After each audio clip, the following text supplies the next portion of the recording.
Mayor पद प्रत्याशी प्रियंका सिंह रघुवंशी ने कोर्ट के चुनाव के फैसले पर आपत्ति जताई। तो प्रियंका जी, आज आप यहाँ पर आई हैं और आप क्या कहना चाहेंगी हाईकोर्ट के फैसले पर जो नगर निकाय चुनाव के ऊपर आया है, जिसमें ओबीसी आरक्षण को रद्द करके सामान्य कर दी गई है सीटें, उसमें क्या कहना चाहेंगी आप?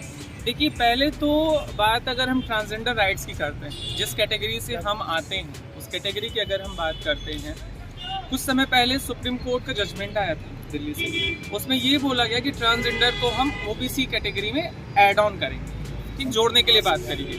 फिर उसके बाद जिला स्तर पे या राज्य स्तर पे सरकारों ने बोला कि नहीं, हम इनको SC/ST में, अनुसूचित जातियों में जोड़ेंगे। वहाँ पे ट्रांसजेंडर लटकता रहा। उसके बाद भी फिर तुलनात्मक तरीके से जो भी कन्वर्सेशन हुआ, उसके बाद उन लोगों ने बोला कि हम ओबीसी में ट्रांसजेंडर्स को ऐड ऑन करेंगे। जो 27% का रिजर्वेशन है उसमें ट्रांसजेंडर्स को भी हिस्सा देंगे।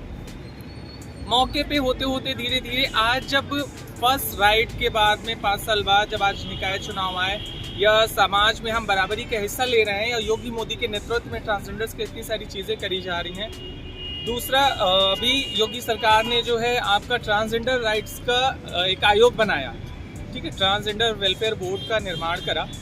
किसी भी तरह का रिजर्वेशन ही नहीं देते।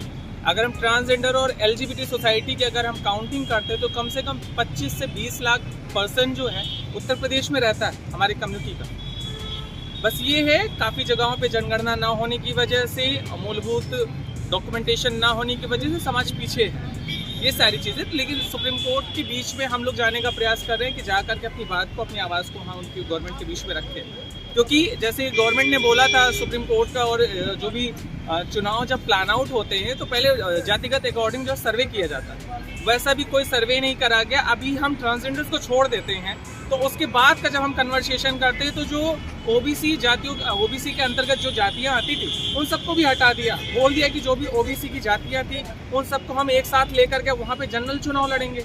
तो मतलब कहीं ना कहीं धीरे धीरे आज ओबीसी हटाया है, कल SC/ST हट जाएगा, उसके बाद सारा इक्वल हो जाएगा। तो जो संविधान का जो एक प्रारूप बनाएगा धीरे धीरे कहीं ना कहीं से तहस नहस होता जा रहा है। तो मैम, आप जो फैसला आया उससे पूरी तरह मतलब सहमत नहीं है? जी नहीं, बिल्कुल से असहमत हूँ। पूरी तरीके से मैं इस फैसले का बाइकआउट करती हूँ, जस्ट बिकॉज ऑफ, क्योंकि हमारा ट्रांसजेंडर, अब हमारा पौधा लगा था, पौधे के अब 4 पंख निकले, पत्तियां निकली, अब उसको एकदम से धड़ से अलग कर दिया गया। तो पेड़ पौधा किस काम कर, समाज में बराबरी का आप हिस्सा भी देते जा रहे हो कहीं ना कहीं, कि यहाँ ट्रांसजेंडर हमारी मुख्य धारा में आए। और मुख्य धारा में कैसे? आप जब आप उसको रिजर्वेशन नहीं दे रहे हो, आप उसको चुनाव के लिए नहीं दे रहे हो, लोकसभा राज्यसभा तक नहीं जाने दे रहे हो, तो हम अपनी आवाज़ कहाँ तक पहुँचाएंगे? तो मैम, आगे आपका फोकस क्या होगा? अपने चुनाव प्रचार के लिए क्या करेंगे आप? सीधे कोर्ट में जाएंगे या अभी हमारी बात हुई है, शायद कल या परसों में जो है हम लोग सुप्रीम कोर्ट में रिट डालेंगे। और जैसा कि उत्तर प्रदेश की गवर्नमेंट ने भी बोला है कि हम जो है सुप्रीम कोर्ट जा रहे हैं, तो उन्हीं के साथ हम भी अपनी एक रिट डालेंगे जो कि सुप्रीम कोर्ट में हम लोग डालेंगे। और ट्रांसजेंडर राइट्स के लिए हमेशा मैं आगे रही हूँ और इस बार भी आगे रहूँगी, जा करके सुप्रीम कोर्ट में रिट डालने का प्रयास रहेगा पूरा। जी ठीक।